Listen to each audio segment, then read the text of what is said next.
ফের গোষ্ঠীকন্দল সাগরদিঘিতে তৃণমূল পরিচালিত গ্রাম পঞ্চায়েতের প্রধানকে মারধরের অভিযোগ।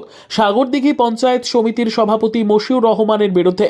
হাসপাতালে ভর্তি মানিকগ্রাম গ্রাম পঞ্চায়েতের প্রধান আলিয়ারা বিবি। সূত্রের খবর, তৃণমূলের গোষ্ঠীকন্দলের কারণে 2025-26 অর্থবর্ষের বাজেট অধিবেশনের মিটিং 5 বার বাতিল হয়ে যায়। সেই অর্থবর্ষের মিটিং পাশ করতে উপস্থিত হতে হয় জঙ্গিপুরের সাংসদ খলিলুর রহমান ও সাগরদিঘির বিধায়ক বাইরন বিশ্বাসকে। সাংসদ ও বিধায়ক উপস্থিত হওয়ার কারণে গ্রাম পঞ্চায়েত অফিসে মহিলা প্রধানের সঙ্গে বচসা বাঁধে সাগরদিঘি পঞ্চায়েত সমিতির সভাপতি মশিউর রহমানের। তখনই মহিলা প্রধান আলিয়ারা বিবিকে ঘরে ভরে মারধর করে মশিউর রহমান বলে অভিযোগ। ঘটনায় সাগরদিঘি থানায় লিখিত অভিযোগ দায়ের করে প্রধান। যদিও ঘটনা নিয়ে কোনো প্রতিক্রিয়া দিতে চাননি সাগরদিঘি পঞ্চায়েত সমিতির সভাপতি মশিউর রহমান।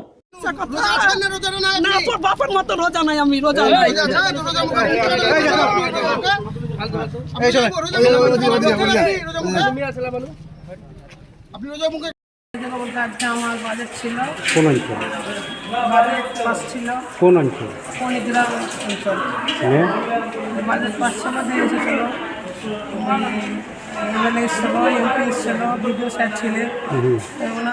তারপরে আমার সভাপতি এলো, এসে ওনার পছন্দ হয় যে বিডিও স্যারকে দেখেছি, এমপি স্যার ছিলেন, এমএলএ ছিলেন, ওই জন্য আমার পছন্দ নয়, দিয়ে ঝগড়া ঝামেলা ওখানে লাগিয়ে দেয়। কে? মশিউর রহমান, সভাপতি, পঞ্চায়েত সমিতির সভাপতি। পঞ্চায়েত সমিতির সভাপতি। মারধর করে আপনি? দিয়ে তারপর আমাকে ঘরে ঢুকে, আমি ব্যাগ আনতে যাই, পালিয়ে আসবো বলে, দিয়ে পালার আগে আমাকে ঘরের মসি ঢুকে ধাক্কা দিয়ে ফেলে দিল। ধাক্কা দিয়ে ফেলে দেওয়ার পরে আমাকে পাম করে একটা চট, তারপর আমাকে গায়ে হাত দিয়ে, টেবিলের পরে গায়ে হাত দিয়ে মারধর করেছে। এখন কোথায় এসছে? এখন হসপিটালে আছি। হসপিটালে আছি। থানাতে কমপ্লেন জানিয়েছেন? করেছে। থানাতে কমপ্লেন জানিয়েছেন? হ্যাঁ, থানাতে আমি কমপ্লেন জানিয়েছি। আচ্ছা, এই নিয়ে কতবার বাজেট পাসের জন্য বসে? 6 বার এবারকার। 6 বারও পাস হয়নি? 6 বারের মধ্যে এবারকার হলো, 5 বার পাস করতে দেয়নি। কে দেয়নি? ওই সভাপতি দেয়নি, পঞ্চায়েত সমিতির আর সভাপতি। কিছু মেম্বার দেয়নি। আপনি? আপনার নাম? আমার নাম আলিয়ারা বিবি। আপনি? আমি মণিগ্রাম গ্রাম পঞ্চায়েতের প্রধান। হয়েছিল ঘটনাটা বাজেট ছিল আজকে আমাদের 6তম বাজেট, যেটা 5 বার অলরেডি সভাপতি ফেল করেছে, পাস করাতে দেয়নি, তো বাজেটের বিপক্ষে ছিল।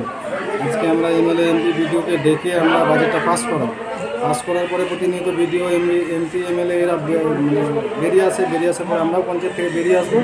সে টাইমে সভাপতি আমাদের উপর অত্যাচার এবং ঘরে ঢুকে মারপিট, আমার মাকে মারে এবং আমাকে মারে, মেয়েরা আমাদেরকে লাখ খাটিয়ে দেয়, হ্যাঁ, রক্ত বেরোয়। এইসব ঘটনা দেখে আমাদের থানাতে ফোন করার পরে আমাদের রতনবাবু গিয়ে আমাকে উদ্ধার করে। থানায় কমপ্লেন্ট হয়েছে? থানায় কমপ্লেন করে দিয়েছেন। এটা কবেকার ঘটনা? আজকে দুপুর 2:30টার দিকে। আপনার নাম? আতাহার আলী।